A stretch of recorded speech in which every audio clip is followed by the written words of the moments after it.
Hey now, it is Sunday, January 8th. But I'm probably not going to release this till at least tomorrow, or maybe the day after. We are at the last of the D's, and that is Leo the Lip Durocher. So before I get into the autograph analysis, a little about Leo the Lip. And before we had Pete Rose and all his scandals, we had Leo Durocher. Leo Durocher was a couple of things scandalous about him. Less scandalous. I think he married, you're going to laugh about this. He married a woman that was already married at the time. She wasn't like legally divorced, some like Hollywood starlet. And the Catholic diocese got really mad and they withdrew their sponsorship of the Brooklyn Dodgers. And they were responsible for buying like 15,000 tickets a year, which was a lot back then. We're talking in the 40s. And more importantly, he was associated with many known gamblers at the time that were running numbers, most notably probably Bugsy Siegel. So in 1947, when Jackie Robinson came up to the Dodgers, he was initially managing the Dodgers at the time, and Chandler, the commissioner, suspended him because of his association with gambling. Now, I don't know if he ever could be proven that he gambled on a game or through a game, but because of that, he was thrown out and he didn't get to manage Jackie Robinson at the start of his career. That being said, he was very pro Jackie Robinson coming into joining the Dodgers. He just wanted to win. He didn't care what cost. And he did think that Jackie gave him a better opportunity to win. So he's like, bring him on. I don't care. I want to win. I want the money. I want the shares. It's like, whatever it takes, bring him in. So I guess that's a good thing. He was also a manager of like the 51 or 52, whatever, the called shot that Bobby Thompson heard around the world. And he went over 2,000 games in his career. No question a Hall of Famer. But I think because of the gambling and everything that happened to him, Hall of Fame voters and the Hall of Fame, both like the media. Well, I guess there's no BBWA. They don't vote on managers. So, but like all the Veterans Committee kept him out of the Hall of Fame, even though he was like the second winningest National League manager at the time of his retirement. I think because of his association, especially with the gambling at the time, and he wouldn't leave, even though they asked him to it.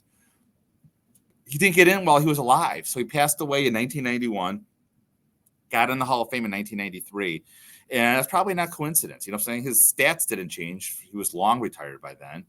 But the good news is for collectors is he was a very willing signer. He did at least two nationals that I know of. I think the 86 National and for sure the 1990 National. I even have a Beckett somewhere that advertises him appearing at the National. So when he got in the Hall of Fame, it wasn't like, oh, my God, we didn't see him coming or he died suddenly. He died very old.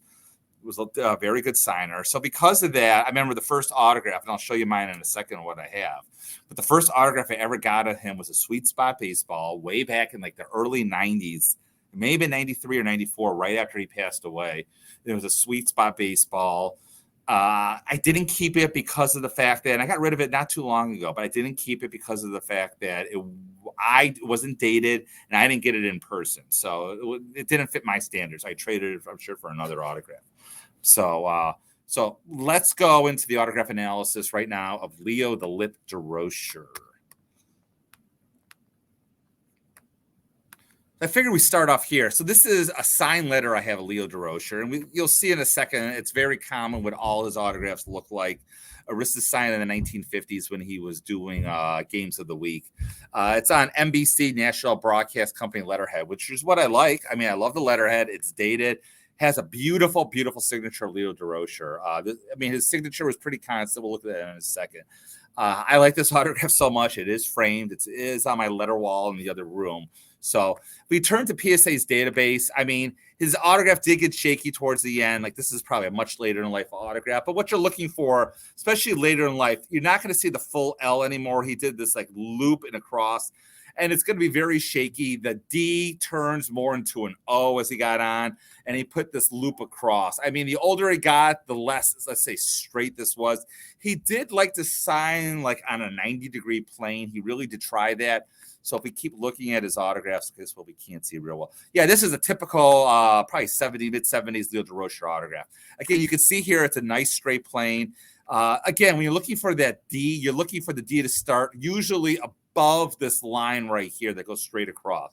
So I don't know if it's almost like an 8 you can see right here. You're not always going to see that. It did vary, but again, you can see the 8 right here. Now, again, as it got later in life, the L turned into almost like a backwards 9, as you can see here. But again, a pretty much straight plane. You're going to get every letter of his name. like I said, a very good sign. Now, this is a much earlier autograph. I don't even want to go to that. Again, here we go. The later autographs. You can see the L is starting to full L is starting to fade. It's more like a backwards 9. You got like the 8's almost gone now, but it should still start on top here and go all the way across. This line will not always go across the entire last name. Like I said, like here we go right here. This is an earlier in life autograph. Not early, but earlier. You can see the D here. Very sharp, very crisp. Again, the good news, okay, this is very old. I'm not going to go there. Yeah, this is, again, later in life autograph right here. The L is gone. The 8's pretty much gone. You can see, though, it still starts on top of the line going across. The line still goes across his name. So hopefully you're getting a feel what to look for. Again, here's another one right here. Not an L at all. You can still see here the 8's almost gone, but the D does start above the line. So again, you're looking at eBay right now, past sales. The 180 is actually high. If you are not in a rush for get a Durocher, you can get a nice single sign baseball, as you can see right here, for probably around $100. Honestly, like here's a nice one right here. Typical. I know Ron says in his book a lot of these are forged. I don't believe that. I mean, again, he was signing a ton even before his death. They're going to be a little shakier, like you see right here.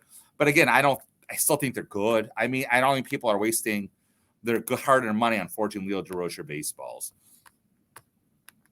So let's go. That's my YouTube page.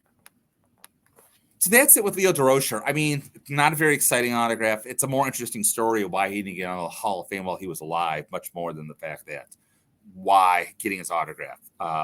Speaking of not exciting, we're done with the D's. That is exciting. But then we're going to move now to the E's. And the first one is Dennis Eckersley. Very good pitcher, Hall of Famer, but boring autograph. We'll talk about that later. But until then, as always, keep collecting. Hit the like button, too. Thank you.